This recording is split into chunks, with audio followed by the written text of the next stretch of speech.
അസ്സലാമു അലൈക്കും വറഹ്മത്തുള്ളാഹി വബറകാതുഹു. ഒരിക്കൽ അറേബ്യയിലെ മക്കയിൽ മനുഷ്യർ ഇരുട്ടും അജ്ഞാനവും അനീതിയും അനാഥരും ദരിദ്രരും സഹായം കിട്ടാതെ ജീവിച്ചിരുന്ന കാലമുണ്ടായിരുന്നു.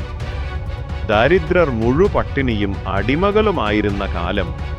അന്നാണ് ലോകത്തെ മാറ്റാൻ ഒരാൾ ജനിച്ചത്. പ്രവാചകൻ മുഹമ്മദ് നബി സല്ലല്ലാഹു അലൈഹി വസല്ലം.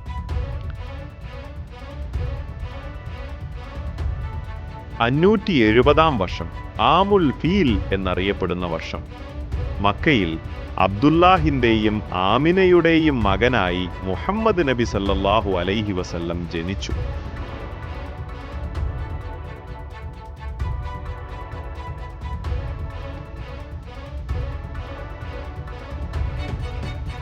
ജനിച്ച രാത്രിയിൽ ലോകം മുഴുവൻ പ്രതീക്ഷയുടെ വെളിച്ചം നിറഞ്ഞിരുന്നു.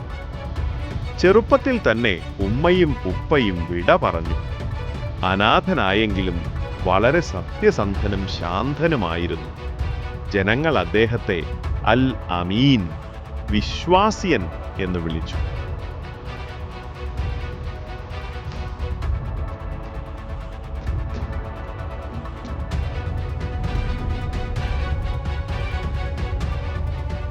വലിയവനായപ്പോൾ വ്യാപാരത്തിൽ പ്രവേശിച്ചു. വഞ്ചനയില്ലാതെ സത്യസന്ധമായി വ്യാപാരം നടത്തി. ഇത് കണ്ടു വലിയൊരു വ്യാപാരിയായ ഖദീജ റളിയല്ലാഹു അൻഹ നബിയെ വിവാഹം ചെയ്തു. ഖദീജ റളിയല്ലാഹു അൻഹ നബിക്ക് വലിയൊരു പിന്തുണയായി. 40-ാം വയസ്സിൽ നബി മക്കയ്ക്കടുത്തുള്ള ഹിറാ മലയിൽ ധ്യാനിച്ചിരുന്ന കാലം. ഒരു ദിവസം ജിബ്രീൽ അലൈഹിസ്സലാം എത്തി ആദ്യ വെളിപ്പാട് നൽകി. അല്ലാഹു മനുഷ്യരെ നന്മയിലേക്ക് വിളിക്കാൻ നബിയെ തിരഞ്ഞെടുത്തു.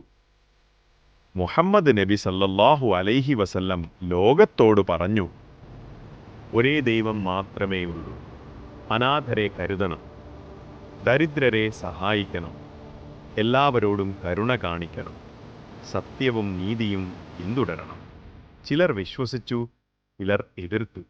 പക്ഷേ പ്രവാചകൻ എല്ലായ്പ്പോഴും സഹനവും കരുണയും കൊണ്ട് മുന്നോട്ടു പോയി. ഇങ്ങനെ ലോകം ഇരുട്ടിൽ നിന്ന് വെളിച്ചത്തിലേക്ക് എത്തിയതു പ്രവാചകൻ മുഹമ്മദ് നബിയുടെ സല്ലല്ലാഹു അലൈഹി വസല്ലം വഴിയാണ്.